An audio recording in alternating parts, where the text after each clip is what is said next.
নমস্কার বন্ধুরা, আশা করি সবাই ভালো আছেন। Welcome to my channel explore with Kaustubh. আর আজ আপনাদের সামনে নিয়ে এসেছি আমার বারাণসী ভ্রমণের শেষ পর্ব। তার মধ্যে আপনারা দেখতে পারবেন রামনগর ফোর্ট এবং অন্যান্য মন্দির দর্শন। রামনগর ফোর্টে আমরা চলে এসেছিলাম 7ই সেপ্টেম্বর আমরা এসেছি রামনগর ফোর্টে।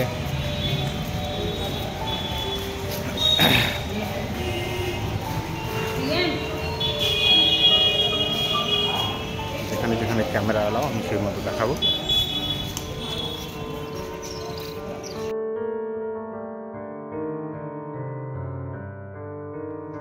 এই রামনগর কেল্লাটি গঙ্গার পূর্ব পাড়ে অবস্থিত। এটি 1750 সালে কাশী নরেশ বলবন্ত সিং তৈরি করেন। এটি তুলসী ঘাটের ঠিক বিপরীতে অবস্থিত এবং এটি স্যান্ডস্টোন দিয়ে নির্মিত। বর্তমানে রাজার বংশধর হিসেবে অনন্ত নারায়ণ সিং এই কেল্লাতে বসবাস করেন। কেল্লাটি বারাণসী থেকে 14 কিলোমিটার দূরত্বে অবস্থিত এবং কেল্লা থেকে বেনারস হিন্দু ইউনিভার্সিটি 2 কিলোমিটার দূরে অবস্থিত। নতুন তৈরি হওয়া রামনগর ব্রিজ দিয়ে আপনারা খুব সহজেই চলে আসতে পারেন বারাণসী থেকে এই রামনগর ফোর্টে। চলুন দেখে নিই বাকি অংশটা।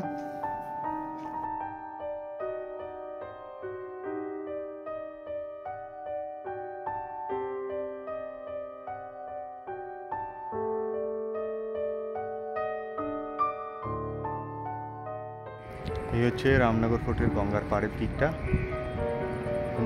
সুন্দর। এখন বেলা 4:30, 7ই সেপ্টেম্বর। এই ব্রিজটা নতুন হয়েছে গত 3-4 বছরের মধ্যে। ওই পাশের ব্রিজটা দিয়ে আমরা আসতাম।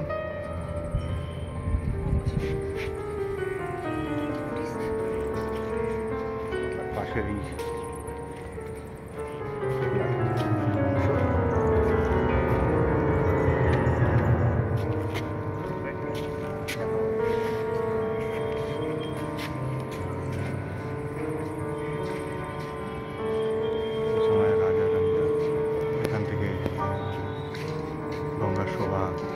দর্শন করতেন। এইসব জায়গা থেকে তখন রাজা রানীরা গঙ্গার শোভা দর্শন করতেন। গঙ্গার জল এতটা অবধি উঠে গেছিল, এখনো তার চিহ্ন রয়ে গেছে।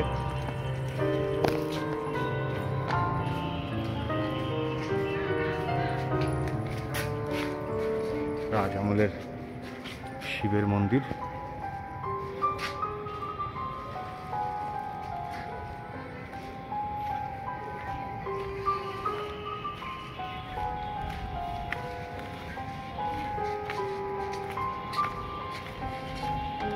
এখানে ইলেকট্রিকের কাজ চলছে, হয়তো অক্টোবর-নভেম্বর মাসে এখানেও আলোর বন্দোবস্ত হবে।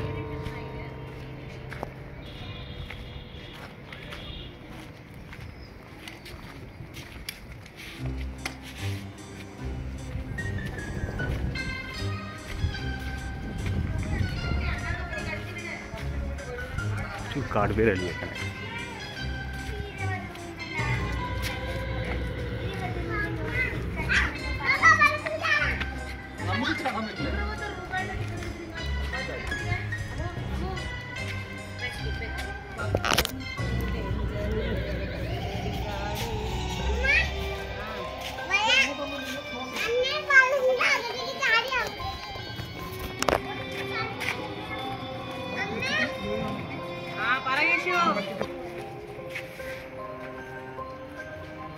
এখান থেকে হয়তো আগে যুদ্ধ করা হতো, তাই যুদ্ধের বন্দুক রাখার বা কামান রাখার জন্য এই গর্তগুলো করা আছে।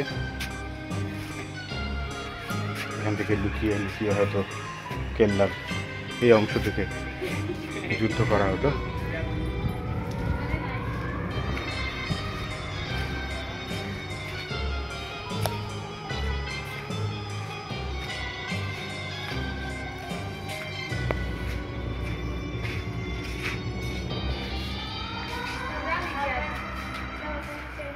এর একটা প্রাচীন মন্দির।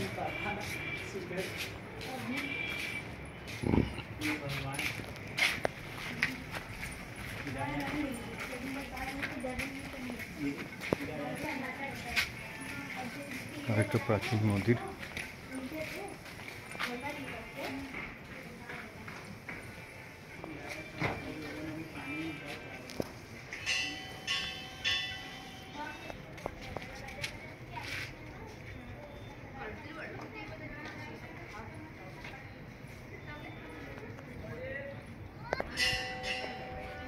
এই হচ্ছে রামনগর ফোর্টের অংশ। এরপর আবার আপনাদের সামনে নিয়ে আসবো বারাণসীর ঘাট সম্পর্কে কিছু তথ্য এবং বারাণসীর ঘাট। সঙ্গে থাকবেন। ভালো লাগলে অবশ্যই চ্যানেলটি সাবস্ক্রাইব করে নেবেন, সঙ্গে থাকবেন, লাইক দেবেন এবং কমেন্ট দেবেন। Thank you. কেল্লাটি ঘুরে বেড়াতে খুবই সুন্দর লাগছিল।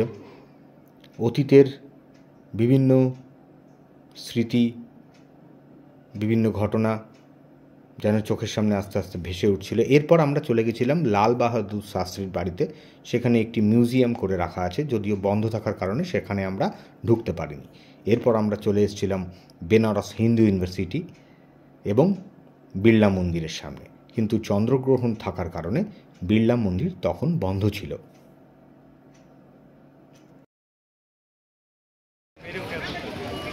বিকেলবেলা রামনগর ফোর্ট থেকে ফেরার সময় বেনারস হিন্দু ইউনিভার্সিটি এলাম। প্রচুর ভিড়।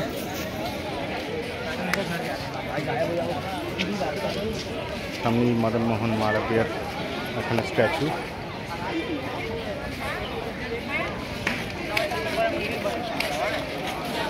আজ বিকেলবেলা চন্দ্রগ্রহণ, তাই জন্য মন্দির বন্ধ।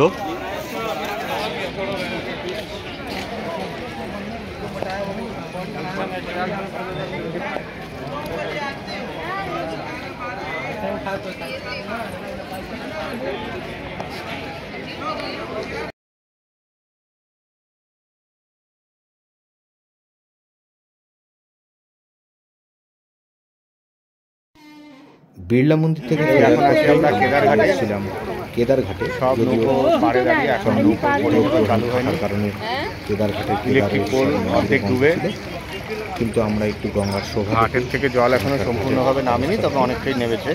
আমাদের আশ্রমে ফিরে আসি।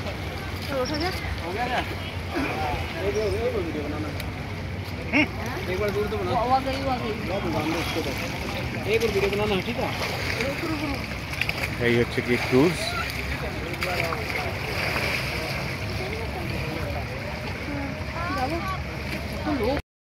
এরপর সন্ধেবেলা চলে এসেছিলাম কাশীর বিখ্যাত কাশী চাট ভাণ্ডারে। সেখানে আমাদের মন মতো খাবার দাবার খেয়ে পরদিনের যাত্রা শুরু হয়েছিল। প্রথমে এসেছিলাম তিল ভাণ্ডেশ্বরে। আজ 8ই সেপ্টেম্বর আমরা এসেছি তিল ভাণ্ডেশ্বরে পুজো দিতে। সেখানে পুজো দিয়ে আমরা চলে এসেছিলাম কেদারঘাটের গৌরী কেদারেশ্বর মন্দির।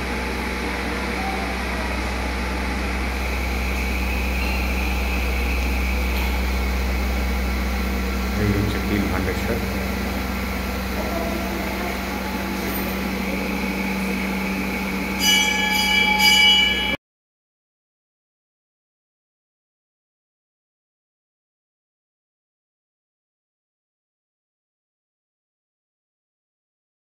খুব সুন্দরভাবে গৌরী কেদারেশ্বর মন্দিরে পুজো দিয়ে আমরা চলে এসেছিলাম আমাদের পরের মন্দিরে, দুর্গা মন্দিরে। এই হচ্ছে গৌরী কেদার মন্দির, ভেতরের দৃশ্য। এই পথে পুজো দিতে যায়।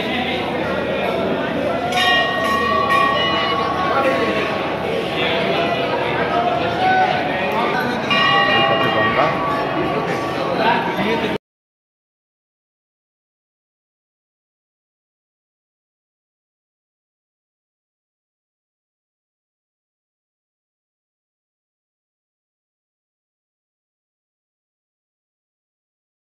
দুর্গা মন্দিরের পর আমরা চলে এসেছিলাম তুলসী মানস মন্দির এবং সবশেষে সংকটমোচন মন্দির।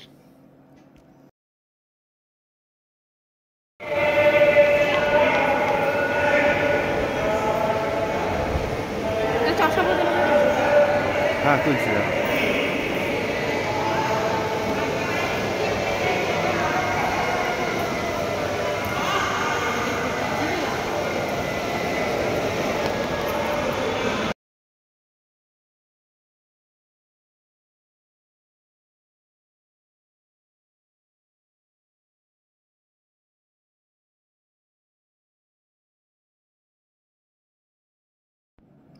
পরের দিন 9 সেপ্টেম্বর ফেরার পাড়া।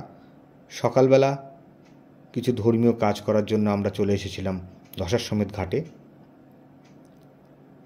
কাজ স্থানীয় পুরোহিত দ্বারা সুসম্পন্ন করে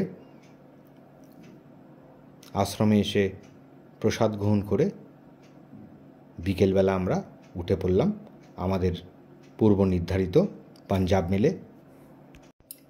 এইভাবে আমাদের সম্পূর্ণ বেনারস ভ্রমণ সম্পূর্ণ হলো। ভালো লাগলে অবশ্যই চ্যানেলটি সাবস্ক্রাইব করবেন, আপনাদের মূল্যবান মতামত দেবেন যেন আমি আরও ভালোভাবে আপনাদের সামনে ভিডিও তুলে ধরতে পারি। সঙ্গে থাকবেন। ধন্যবাদ। জয় মহাকাল, জয় বাবা বিশ্বনাথ।